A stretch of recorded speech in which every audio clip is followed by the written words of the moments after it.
नेता अगर उसके पक्ष में बोला हो तो आप मुझे बता दो कि ये बोला हो। दूसरी बात, जब उसकी जन क्रांति यात्रा शांति से चल रही थी, बड़ा जन अपार समर्थन उनको मिल रहा था। क्या मतलब था उनको वहां छोड़ के वहां झालावाड़ जाने का? लेकिन इसलिए गए कि जिस सिस्टम के खिलाफ वो लड़ रहे हैं, जिस व्यवस्था के खिलाफ वो लड़ रहे हैं, इस सफेद पोशाक में सारे एमएलए एमपी जो नेता है, सारे भ्रष्ट सिस्टम है, उनके खिलाफ वो क्रांति की यात्रा निकाल रहा था। और जब उसको पता लगा कि झालावाड़ के स्कूल में 7 आदिवासी बच्चों की डेथ हो गई, 25-30 लड़के घायल है, तो उनसे मिलने के लिए जब वो झालावाड़ जाता है तो पुलिस उसको बीच में रोक लेती है। 4 घंटे तक शांति से बैठे रहा, कोई उसने गाली गलौज नहीं की, किसी को डराया नहीं, धमकाया नहीं, प्रशासन ने जैसे कहा वैसे माना। लेकिन लास्ट में उसने कहा कि मुझे मेरे आदिवासी समाज के बच्चों से, परिजनों से मिलने का हक तो है।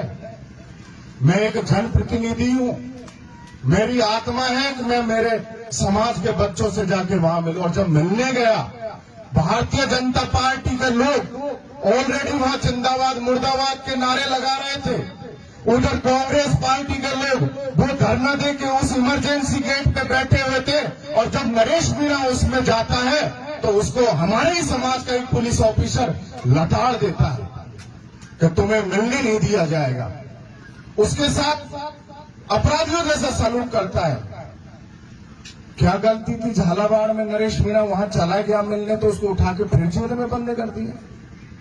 फिर भी हम चुप है। नरेश मीणा कुछ बने या नहीं बने, मैं 20 साल से उसके साथ में काम कर रहा हूं। मैंने भी उसके साथ रहने के बहुत नुकसान उठाए हैं, क्योंकि मैं एक सरपंच, मेरे ऊपर कितनी गाज गिरती है वो मुझे पता है।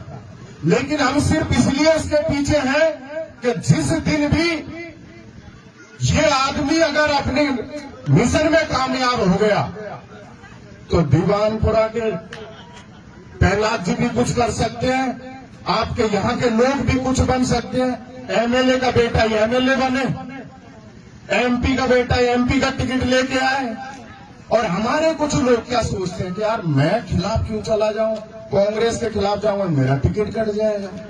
जिस कांग्रेस को इस आदिवासी समाज ने वेंटिलेटर पर जिंदा रखा हुआ है,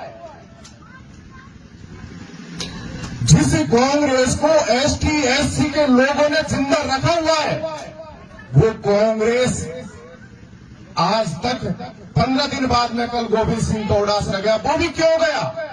क्योंकि वहां प्रमोद जैन भाया नामक एक भ्रष्ट मंत्री, चोर मंत्री, वो अकेला जाने की हिम्मत नहीं थी उसकी।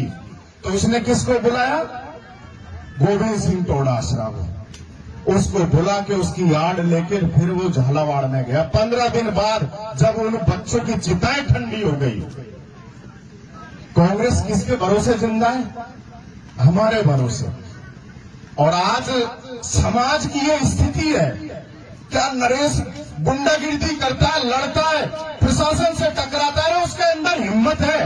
वो केंद्र में बैठा लोकसभा अध्यक्ष से लड़ रहा है, कौन है उसके साथ? आप और हम लोग हैं। कोई उसके साथ राजनीतिक ओहदा नहीं है। वो कोई एमएलए एमपी मंत्री का बेटा नहीं है, कोई आईएएस आईपीएस अफसर का बेटा नहीं है। वो सिर्फ इसलिए लड़ रहा है कि मैं जिंदा रहूं नहीं रहूं कोई मैटर नहीं करता, मैं कुछ बनूं नहीं बनूं कोई मसला नहीं है। लेकिन मेरे समाज के लोग, आप यहां तो अपन तो बहुत सक्षम है, अपन तो बहुत सक्षम है। आप 12 झालावाड़ हाड़ोती में जाके देखो, मीणा गुजरों की क्या स्थिति है वहां।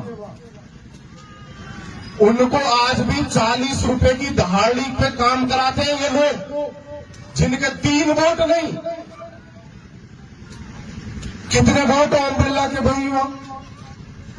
प्रमोद जैन भाई के कितने वोट है वहां? लेकिन अगर कोई लड़ता है तो यार ये तो गलत लड़ रहा है, ये तो क्यों बंद हो गया? उसको वो झालावाड़ जाने की क्या जरूरत थी? निर्मल चौधरी गए ना, उसको पुलिस ने वापस भेज दिया। क्या गए? डरपोक डर के आ गया वापस।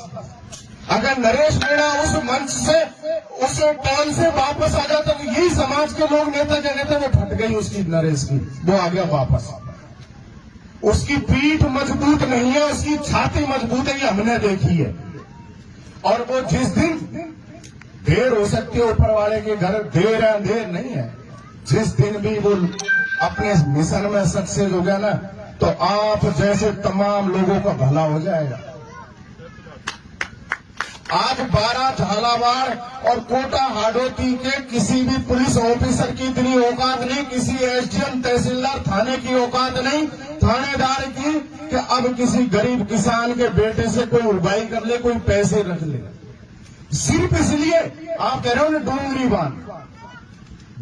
बांध का उन्होंने अपनी यात्रा को छोड़ के कह दिया कि मैं डोंगरी बांध में उपस्थित रहूंगा। दूसरे दिन सरकार जबरदस्ती उस हॉस्पिटल प्रशासन से मुकदमा दर्ज करवाती है। अगर नरेश मीणा डोंगरी बांध के आंदोलन में चला गया लाखों लोगों को लेके, और ये ट्रेन रोक देगा, मरवा देगा, प्रशासन को मांग माननी पड़ेगी, नहीं हटेगा नहीं। और उसका ही खामियाजा था कि मुझे खुद पता है, मैं उस दिन साथ में था, क्या प्रशासन ने किस तरह का रवैया किया। आपके यहाँ टाइगर प्रोजेक्ट की बात हो, चाहे डोंगरी प्रोजेक्ट की बात हो, किसी भी बात हो, नरेश मीणा समझौते की राजनीति नहीं करता कि बंद कमरे में गया, हाथ मिला लिया, लेके चल दिया, ये लो आंदोलन खत्म। या तो वो जाएगा नहीं, और जाएगा तो चाहे उसकी लाश वहां से आए, वो पूरी ताकत के साथ उस भ्रष्ट सिस्टम से लड़ता ही है, मैंने देखा है। आज हम समाज के लोग आदिवासी दिवस पर इसलिए आए इकट्ठे हुए कि हम हमारी बातों को आत्मचिंतन करें, मनन करें, हमारी बीच में समस्याएं क्या हो रही है, क्या होगा, क्या नहीं होगा, कैसे हम इस सिस्टम से लड़ेंगे। आपके कांग्रेस हो चाहे बीजेपी, दोनों ने उच्च पदों पर संगठन में सत्ता में वही लोग बैठा रखे। हमें तो सिर्फ जिंदाबाद मुर्दाबाद के नारे लगा लो, दरी बिछा लो, साफ टिकट दे देना, पार पड़ जाएगी, सीट जिता लाऊंगा, अगर ज्यादा बोले तो तेरा टिकट काट देंगे। ये स्थिति है। टिकट कौन है भाई? 7,000 वोट दिए ना देवली नियारा में मात्र 12 दिन में, और वो तो उस दिन वो एसडीएम पंगा नहीं करे, तब देखते चुनाव जीतते वहां से। लेकिन 10 बजे ही पूरा हमारा चुनाव डिस्टर्ब हो गया, सारे लोग बूथों को छोड़ के वहां चले गए, और कुछ हमारे ही जयचंदन है, कुछ हमारे ही जयचंदन है कि नरेश नहीं जीत जाए, कांग्रेस को मत दो, भले वोट बीजेपी को दे दो, राजेंद्र जी को वोट दो, नरेश को वोट नहीं जाना चाहिए। 1 मिनट लो, मैं सुन। तो मेरा तो इतना कहना है, आप लोग आत्मचिंतन करें, मजबूती से लड़े। नेताओं के पीछे भागने की ज्यादा जरूरत नहीं है, नेता अपने आप तुम्हारे पास आएंगे। ऐसा लड़ाका तैयार कर लो अपने आप में। क्या डोंगरी बांध, क्या अगर नरेश मीणा उस दिन वहां बंद नहीं हो, डोंगरी बांध की उस मीटिंग में आ जाए, तो मामला ही कुछ अलग होता। पूरी सरकार प्रशासन वहां बैठा पाता उस मलाना स्टेशन पर 27 तारीख। खैर कोई नहीं, मेरे मन की जो बात थी जो रखी, आप लोगों को बुरा लगा होता उसके लिए सॉरी। और मैं तो चाहूंगा 2 गांव बाहर से आए इनको गीत गवा लो, इनको गीत गवा लो। बहुत बहुत धन्यवाद अभिषेक जी। चिंता करने की ज्यादा जरूरत नहीं है, नेता के भरोसे ज्यादा नहीं रहना है। मैं विश्वास दिला रहा हूँ, ये नरेश जी के साथ अभिषेक ही था जब चौधरी के झापट पड़ रही थी, फिर बचा के लाए, उसके बाद 1.5 घंटे बाद में पहुंच गया। 8 महीने तक लगातार आपके बीच में लड़ाई लड़ी, और एक बार विश्वास दिला दो, नरेश ही नहीं, अगर कोई हजारीलाल भी संघर्ष करेगा समाज के लिए, तो आप लोग खड़े रहोगे कि नहीं रहोगे? सारे लोग खड़े रहेंगे। अब मैं चंदेला जी जो 27 तारीख को आपके बीच में चामुंडा जी पे लाखों की मीटिंग करेंगे, पूरे अन्नदाता, कोई भी जाति भेद नहीं, सारे लोग आएंगे। डोंगरी बांध भी रुकेगा, टाइगर प्रोजेक्ट भी रुकेगा, वर्ल्ड सेंचुरी भी रुकेगी, और नेता बनने से वंचित युवा भी उसमें आगे बढ़ेंगे। अब बोलेंगे सतवीर जी। बहुत ही बढ़िया सरपंच साहब ने अपने विचार रखे। देखिए, जो पुराने नेता लोग बैठे